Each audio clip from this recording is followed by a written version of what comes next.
the greatest. Hey, you know J. Ray got girls here going way. I forgot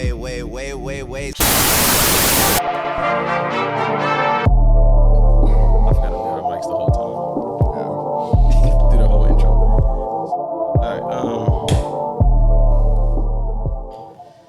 All right, boys and girls.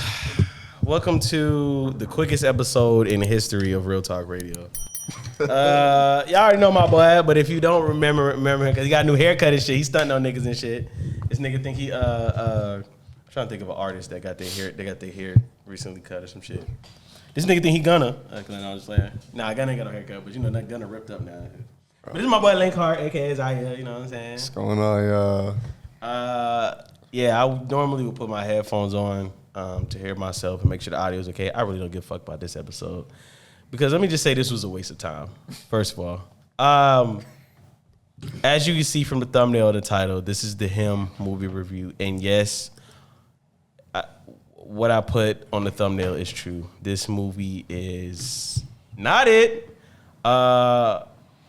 And in one sentence, I would say it was a waste of time and money. I kind of already knew that when it first came out, but I'll let my boy Zaire give his. How would you explain this movie in one sentence? It's 5 out of 10. I mean, the best thing about it is I said one sentence, nigga. How would you explain the movie in one sentence? 5 out of 10. Sorry, y'all. Yeah, see, this nigga's been going a whole spell. Hey, we gonna get into it. I was finna do a whole deep dive too. So. We finna do a deep dive. I just want to hear your reaction one day.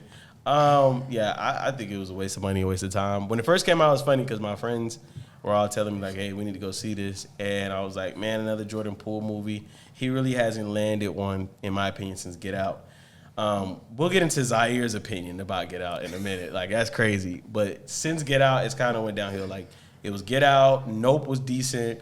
I mean, not Nope. It was like Us or something like that. Us. I don't know why I was about to say Not Like Us. See, I got that shit wrapped in my head now. It was Us. Us was pretty good too. Still never topped Get Out. And then there was Nope, right? Yeah, I think he only had about like 4 movies. He had Nope, but they said it was rumored that he was supposed to get Weapons, but somebody had missed something, so he was supposed to get Weapons, and he didn't. Weapons was I wouldn't even know how to describe Weapons. Weapons was literally a what the out of 10. I don't like it isn't even. Anyway, we're talking about him right now. All right. Yeah, this is one of Jordan Peele's worst movies. I haven't seen Nope yet. I will probably watch that and then do like a vintage movie review on that sooner or later. But yeah, this is probably the worst out the 4. I might say. I knew it from the trailer though. You know, Jordan Peele's been on this like very slow decline lately. I don't think he's ever gonna be able to outdo his debut of Get Out. But I'll leave it to Zaire to talk about why he does not like Get Out and what he thinks about Jordan Peele so far. I mean, just like a brief little summary on Get Out. I didn't finish the movie, so I don't want to hear your shit in the comments. Don't come at me talking about, it was a great movie, because it's slow as fuck to me. I mean, as far as I can go in the film, every time I see it air on TV, I'll make it to the part with the white girl eating like the cereal out of the bowl with no milk. And then I just kind of... That was very descriptive, my man. That was very descriptive. Like, I'll make it to that very part, and then I'll just tune out for the rest of the film.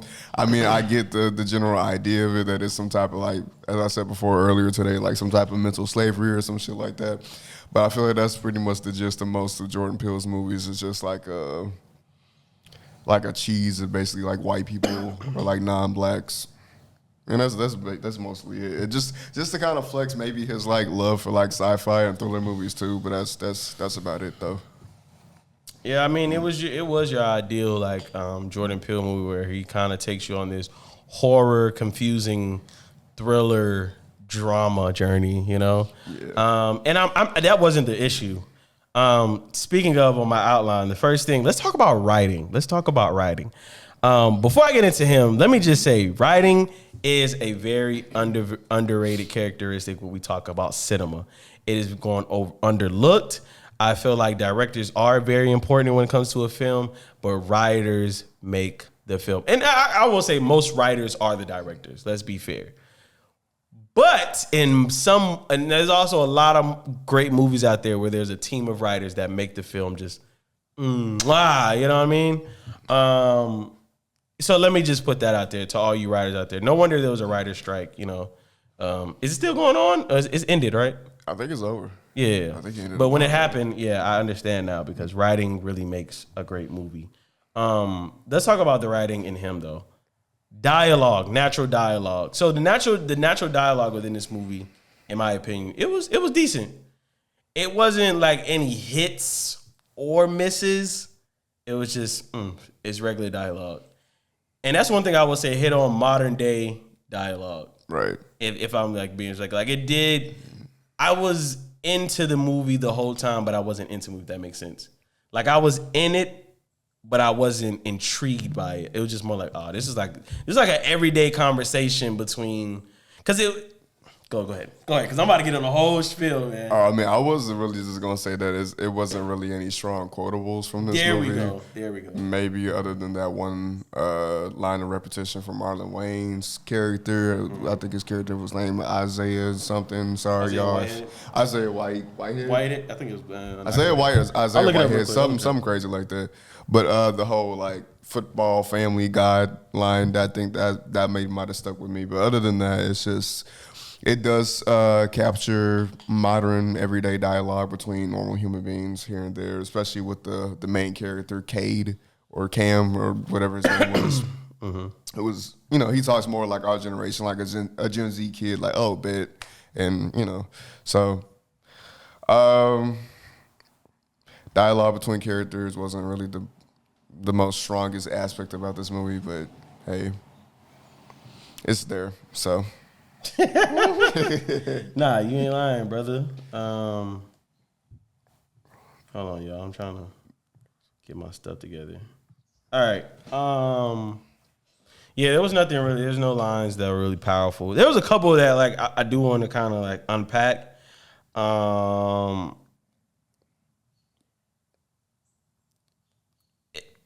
So remember the sauna scene where they kind of have that supposedly heart to heart, they had that. It was supposed to be like a heart to heart. It was supposed to. Remember, I told you there wasn't enough. Character relationship development within each character. Like, I felt like there wasn't a lot of bonding between. Well, they didn't show enough detailed bonding between Cade and Isaiah to build up that, bro, like you were my hometown hero. When I was younger, I looked up to you as my superstar. And now I'm meeting my superstar. And now it's either supposed to be like you're an asshole or you're thinking. It was just more like the whole movie was just, he was training the whole time. Yeah. And I felt like the sauna scene was kind of very rushed.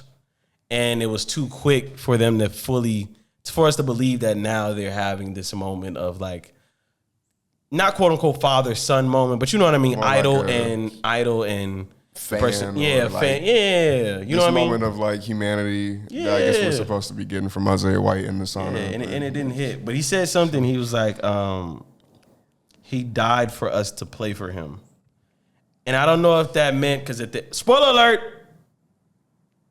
there's gonna be a lot of spoilers in this review. So if you haven't seen the movie, you got 10 seconds to get your ass up. 10. All right, now back to what I was saying.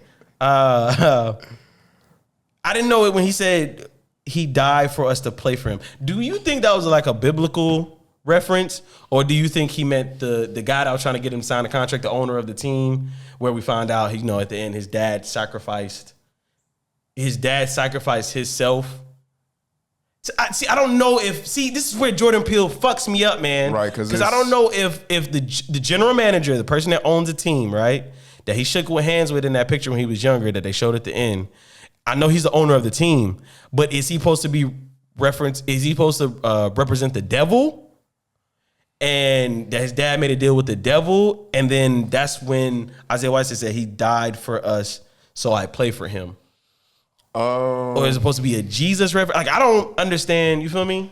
I think it's a little bit of like, I think there is like a couple of like biblical nods in here. Now, I'm not the most well-versed person. Me either, so that's what I'm saying. Bible study or anything like that. Y'all let us know in the comments or in the Gmail. You feel me? If that was a biblical reference. Go Yeah, ahead. for those of you who study scripture and whatnot, please comment down below and school us on it because I don't go to church every Sunday and whatnot. But going back to the movie, though, I think it might have been a little bit of maybe like a smidge or tiny nod at like biblical stories or just anything in reference to Jesus. But I also thought it was what is the word I'm looking for? Like a microscope. I don't think that's the word, but basically just like a more inside look of basically like how we have these parasocial relationships with celebrities almost. So like with him saying what did he say? Like I played for them. Oh, he said I. Oh, damn! Did he keep referencing that? I can't remember. That's what he kept saying throughout the movie. That's what you're asking? Yeah, something like the God reference, whatever the hell he said. Oh, what I said earlier? What I just said? Oh, he said he died for us. So I play for him. He died for us, so I played for him. And that line kind of caught me because I was like, okay, that gives. It's a lot of lines that gives off biblical or a lot of representation. Like even at the end, if you notice, after he kills, who's the first person he killed? He killed somebody that came up. He killed the guy behind him, which I thought was actually the end wasn't too bad because I thought that Isaiah in a way was preparing him because remember in the sonnet he also said, "Don't be like me." Yeah, and that's another thing I wanted to talk about real quick too. Yeah. But just the whole, because I feel like that part was translated well, even though the ending scene in the movie, which, spoiler alert, if you still haven't seen the movie, go ahead and see it now. But in the football field, when he comes out of the tunnel at the end, I think that it was translated, but his retaliation towards the people that were trying to sign him on to the league wasn't, it just didn't feel justified or like. And I felt like if you go back and look at everything Isaiah trained him for, it literally trained him for that moment. Yeah. To make the right decision. If you look, remember he took the deep breath before he signed it, and we see the guy pop out. The guy that's about to kill him. Yeah. And the guy that was about to kill him was the one that kept waking him up every morning. Get ready for die time, bitch. Yeah. And it reminded me of that scene where he kept saying, the 2 second drill. He's 2 seconds, hike, and he turns around. He has to make a split decision. Yeah, I felt like that prepared him for that moment because he goes, and he doesn't. We don't know that he knows that he's behind him, but he felt it. You know what I'm saying? It's almost like bring back everything. Niggas throwing swords and shit, hard as shit. It was like, damn, maybe Isaiah prepared him for this moment instead of football. You feel me? Yeah, especially when we come back to the scene that we're talking about. That he says, "Don't be like me." He died for us, blah, blah, blah. Go ahead. Yeah, justified was the wrong word that I used, by the way. By the way, the payoff of the final scene in the movie just wasn't as satisfying as it should have been because of how quickly paced and fast-moving the movie actually was. So when we get to the whole, like, oh, look, like, Cade, he's creating his own path and he's not doing what Isaiah is doing. It's just like, okay, cool. Like, yeah, it was kind of random. I feel like it was no... There was no the one class I took he was an actor. He was a strong actor, and it was a directing class. It was like the first time I took this class, and it was kind of a similar thing. He was trying to get out of. He was trying to teach me within my script writing was always don't just have the character do something to do it. Have like a motivating factor within that, and I felt like there wasn't a strong motivating factor for him to make that decision. Because even throughout the movie, you notice like. Every time he'll notice something weird is going on, he'll question it for a quick second, and then he'll just go on about it. Yeah, it'll just go right. And then he'll kind of remember, reassure himself, like we've worked hard for this, like we've worked our whole lives for this.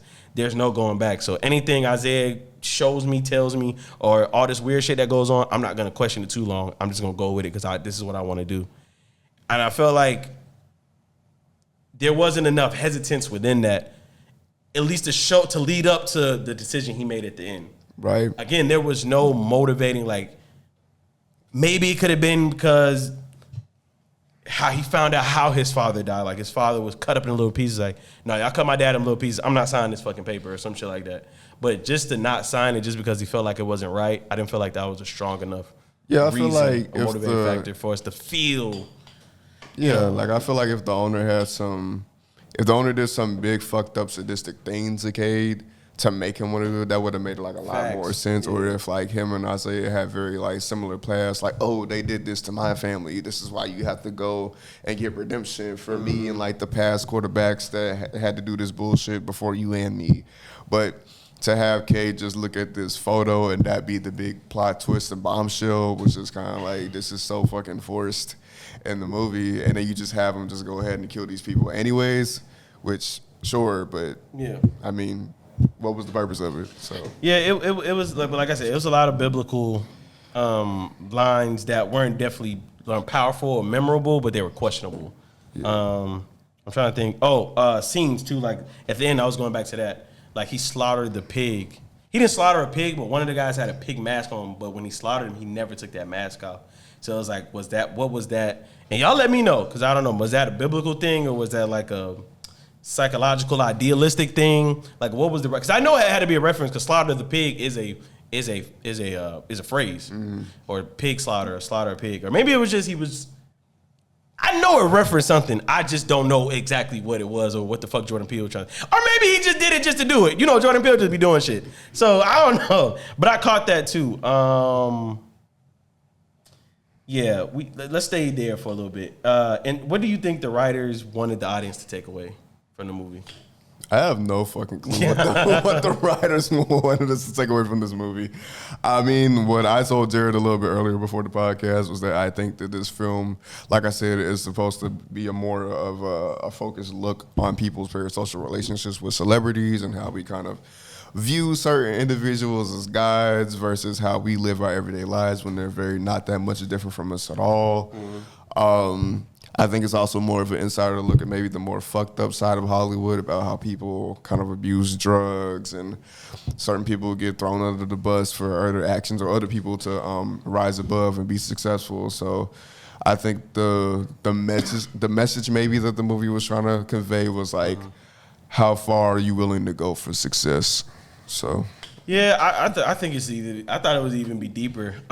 There's a movie I saw, Something Sand, on Netflix, and I'm really excited to watch. It's been out for a minute. It's with that guy from. He was on Let It Shine in Disney, but he also played in Superfly. Oh, you talking about Tyler James Williams? Yeah, I might have said his name backwards, but yeah, he's starting this new movie on Netflix that I haven't watched it yet, but from the trailer, it's about exploiting the cult.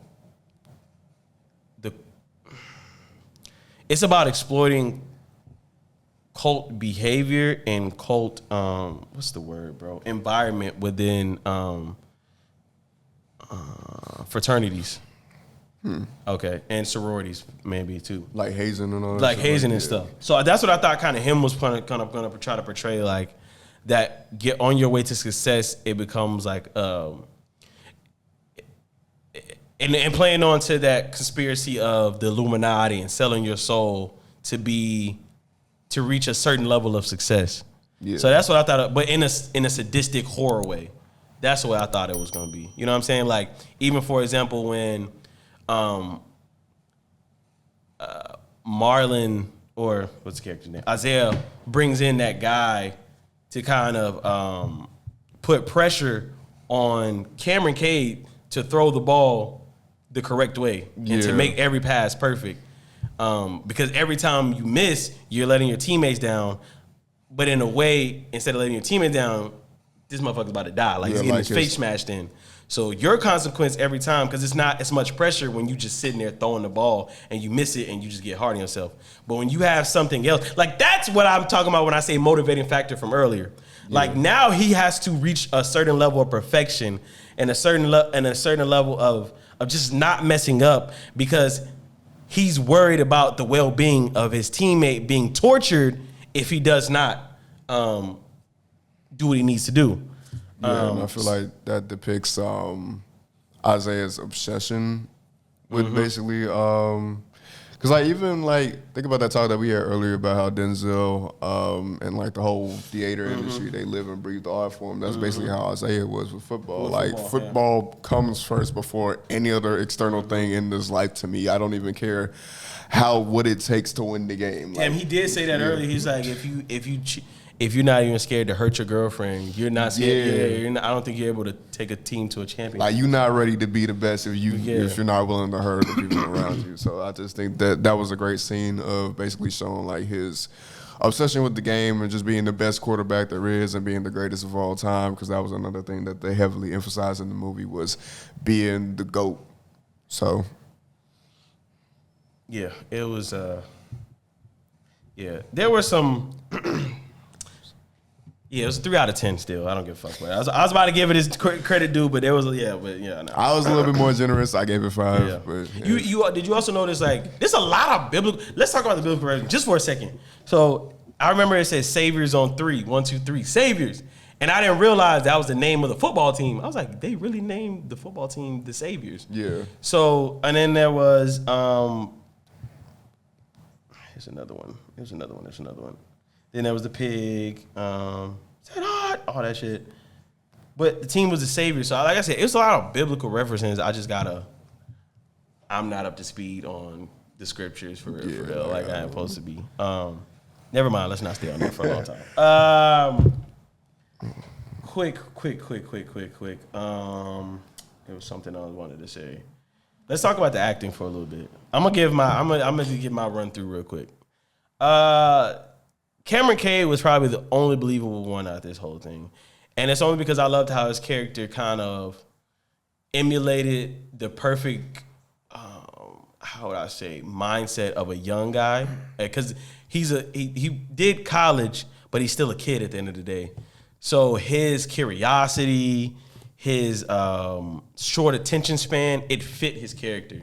Like I said, it was times where I felt like he should have been a little bit more worried, scared, and just alarmed by certain things.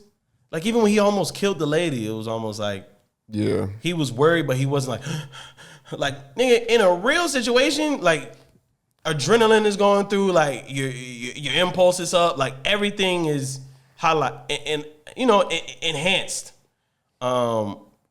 Cause you almost just had your first body. You feel me? Like killing a person is definitely traumatic. You know what I mean? So and almost dying is traumatic too. You almost had his head smashed in. Like I said, there was times where I felt like it could have been themed better. But other than that, he especially that part where he kind of blows up at everybody when he feels the pressure of his family, coaches, people reaching out to him when he's about to go to the NFL draft combine. You remember that when he cursed him out and his brother's giving him a haircut and accidentally cuts the stitches. Yeah. And he's like overwhelmed with everything. That was a great scene too. Marlon. So Marlon, Marlon. Where do I begin, bro? I was really like from the trailer, I already knew the movie was gonna be that good. But I was really anticipated on seeing Marlon's range as an actor because like we said earlier, we've only seen him in comedic roles. You know what I'm saying? We can go from Brothers, the TV show, White Chicks, Scary Movie. More Money. What's that movie? It wasn't a scary movie, but it was a movie where he was like haunted or something like that. Oh, that was like a spoof of Paranormal Activity or something like that. Yeah. 100 House or something like that. Little Man, Don't Be a Menace. Like, we can go on and on and on. We've never seen him in a role where it's more serious, it's more psychological, it's a thriller. He did at times add that comedic relief we talked about, when Cade got naked and he said, like that light-skinned ass right there or some shit like that. Or when he says, get your shit together. Boop. Like, come on, like, that was Marlon to the T. Overall, I give his acting a 5 out of 10. Only because it wasn't terrible, but he did not make me believe he was a psychotic. Whiplash, bro. Have you seen the movie Whiplash? That sounds kind of familiar. It's okay. If you've never seen Whiplash, it's hold on. I gotta look it up now. Whiplash. All right. So Whiplash, starring Miles Teller and J.K. Simmons. So Whiplash is this movie about a drummer and what do they call him? And he's a prestigious chauffeur of a conservatory. So pretty much like a fancy band and where they perform and stuff. And it's similar to him without the horror part. but it hits on a psychological thriller, and it's one of my favorite movies because the kid is a drummer, and obviously the chauffeur is trying to pull everything out of him. But through trying to pull everything out, he abuses him, he berates him, he pushes him far beyond a limit you're supposed to push a kid, period. You know what I'm saying? Like physically, mentally, all this shit. And the kid takes it because it's really one. Like in the movie, it's such a brilliant movie because he breaks up with his girl. He breaks up with this girl that he really likes and it really likes him. Just to sacrifice for drumming. Like he makes an assumption that like she will not. It's just such a great movie.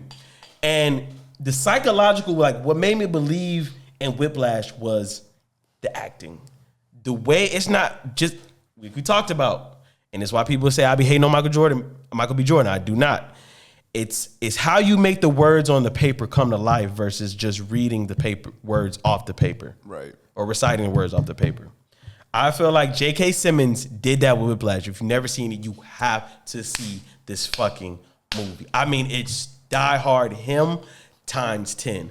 And the funny part is to really make you feel it, they didn't have to use any CGI or any bullshit. Like, dude, it's powerful. It's strong. Nigga, I felt that from a basketball when I was a kid, man. You know what I'm saying? Like, it was a lot of things I'd sacrifice not, like playing basketball. Like, it's a lot of things I missed out on. I missed out a lot of birthday parties. I missed out a lot of moments with girls. There were times my friends would tell me my head is too much in basketball. Like, right now, we're somewhere having fun, but my mind's still on basketball. Right. You know what I'm saying? Every Saturday morning, I could have went out and played with the guys. I could have been playing video games. I told my dad, like, I want to go to the gym. You feel me? I would go cut grass just to buy a basketball shoe. I could be buying candy. So I get it from that perspective, and I just never felt that level of aggression or that level of passion in him coming from Isaiah White or Cameron Cade. You know, as many times as they can be like, I want it all, and he's bleeding and shit and sweating, I didn't feel it through the acting. Yeah. I'm gonna be honest. They kind of tried to show it too much through the action, and it wasn't enough acting. Other than that, I feel like that was the only two characters you really can assess because everybody else was here for a blink and a second. Like even the sports medicine guy, we saw him for like every bit of 5 minutes per 3 scenes. You know what I mean? Yeah. And it just, I know he could have been such like a really like big important role to the movie instead of just the way that they, like I said, having him in and out, you know. Having him warn him when it's like really too late and then killing him afterwards, it just killed any momentum that you had for the build up to him having to decide for the final decision at the very end of the movie. Yeah. So it's just like it's a lot of missed opportunities that happened during this film. Tyreek Withers, shout out to you. Wait. We're gonna let you do your whole spiel, but we have met the 30-minute mark. I'm sorry I went on a long spiel. Oh damn. Yeah, we are gonna sadly we are gonna give it a second. We're gonna give it a second part too. Because I do want to get into cinematography. I want to get into different shots and shit, even though they didn't hit that much. But damn, I'm glad I thought about that. Like, because I could not think about I was in the car. Remember, we kept trying to think of an actor. Yeah. Like, and I know you said you wanted it to be black, but I'm telling you, bro, you gotta watch J.K. Simmons in Whiplash. It like, dude, I'm just gonna give one scene. I'm just gonna give y'all one scene, one little spoiler scene. There's this. So you trying to remember if you saw it or not? Oh no, I was just thinking back because I didn't even realize that you said that was J.K. Simmons. Well, J.K. Simmons is a really good actor. Like, nigga, I didn't know he was that good. The only I remember him from Spider-Man. He has a range. I mean, I did not know he had that in him. Yeah, that's what I mean. Range. Like in him, if he was the trainer, I could see it. But he's so old, he probably wouldn't have been able to depict it where they were trying to. The time period they're trying to put it in. Yeah, go ahead. If y'all are like, you know, I know how some adults feel, but for the adults that do watch like animation or cartoons and shit like that, if you want to see something with like really top tier voice acting and whatnot, check out Invincible. It's a show about superheroes. It's very bloody. It's very gory. One of the main, I wouldn't call him a villain, but he was one of the main antagonists in the first season. The character that J.K. Simmons plays, it's top tier, it's great. Like he just gives his all in every single role that he plays. So definitely go check that out. I think it's on Amazon Prime or however you see TV shows. Definitely go watch it. Invincible. So check that out. Yeah. And I'm gonna leave y'all with this last scene, bro. There's a scene in Whiplash, and I'll never forget it. He's trying to get him to play to his tempo. right? And it's 3 drummers, and he's rotating them all, like, because all of them want this shot at being first drummer. Because obviously you get first drummer, it's like being first string in basketball or football or baseball. Like you're starting, you're getting the right minutes to show that you have the full capability to get paid more, get exposure. You know what I'm saying? Just to show your skill set. Mm-hmm. And he's rotating them, and he stops at the main character again. He's like, "Were you rushing or were you leading?" He said, "Did I slap you or did you?" You know what I'm saying? That shit crazy. And then look at that's what I'm saying. He goes like, "Did I slap you or did you?" And so you rush, were you rushing or you speeding? And he's like, "I was speeding." So you don't know the goddamn difference. Scene. Yeah, see, that's the type of adrenaline. Do you see? Yeah. And I'm not an actor, but you can, bro. See, now y'all getting me tight. Like now y'all getting me tight, Jordan. You could have. This was the movie. You could have killed it, nigga. All right, you know what? Let's end it here. Well, I'll let you show this because I'm getting mad tight now. Because I couldn't think of it in the car and I was trying to think. But okay, I got it now. It's whiplash. Okay, go ahead, brother. Go ahead. Yeah, the shit just wasn't intense enough. Like that's the type of adrenaline that a movie like him needed, especially for a character like Isaiah White. Like I need to see that psychological factor about it. I need to see how just crazy he is about this game instead of just him going back and forth between yelling at Cade and then going back to this comedic thing. It's just like I need to see I need you to slowly walk me into this weird, twisted, fucked up. You know what I mean? And make every reference, make every whatever sign you're trying to make, like make it make sense in reference to either the movie or like you said, slow it down so we can understand what the fuck's going on. I felt like there's a lot of cut scenes, like quick cut scenes that was like, the fuck did that represent or what did that mean? Yeah, so. But we're going to do a part 2. I don't want to get long with it because I know how y'all feel about my 30+ minute videos. So, my boy, I appreciate you, my boy. Y'all go see my part 2. Go ahead and let your socials out. My boy, Link Hot, you know what I'm saying? He ain't make no music in a long time. Nigga want to be on some Frank Ocean joint, but you know what I'm saying? Yeah, you can check out my music. I go by the artist name Link Hart. You can find me on Twitter, TikTok, Instagram, SoundCloud, YouTube, wherever you listen to music at LINCHER. Damn, I fucked up my own goddamn username, but it's LINCHEART, Link Hart everywhere, or you can find me at Heart Atlanta too at some platforms. I think it's just TikTok, but mainly everything else is Link Hart. If you want to follow my more talkative page on TikTok, you can also follow me on there. That's Thoughts from Zaire, and yeah, that's pretty much both of my socials. So I will see y'all when y'all see y'all. All right, man. If you watch this on YouTube, make sure you like, comment, subscribe. We are also on Apple Podcasts, Spotify, iHeartRadio, or wherever you get your podcast. I thank you for those who listen on those platforms. I greatly appreciate it. Please drop some comments, leave some stars on there, and make some downloads. I need some paper, bro. Instagram, real.t.radio. You can check us out on TikTok. Real Talk Radio with 2 O's, and Gmail. If you want you want to let us know your thoughts on the movie, what you disagree with, what you agree with, some things you want to hear our opinions about going towards the movie on Instagram. Via Gmail, let us know. The email is realtalkradio626@gmail.com. I would gladly read your emails here on the podcast. I love that type of engagement. And also, let me know what you think about Whiplash too. I'm telling y'all, man, I almost forgot about that movie, bro. And it's so old, but I just recently seen it, and it's like now it's one of my favorite movies. Yeah, and I like to leave y'all with either inspiration, motivation, or an unhinged question of the day. And this one's for my ladies specifically. Damn, shit, fly full of my eye, bro. That was not for the ladies, but yeah, that one for the ladies. But shit, the ladies, that's why y'all need we need some downloads and likes and shit and views, man. This is ghetto. I'm tired of doing outside in the hood, nigga. Shit. But for this one's for my ladies. Fellas, you're welcome to join in, but it's really for the ladies. Is it appropriate for a man to take you to Hooters or Twin Peaks for a date night? Y'all let me know something. All right, we out, man.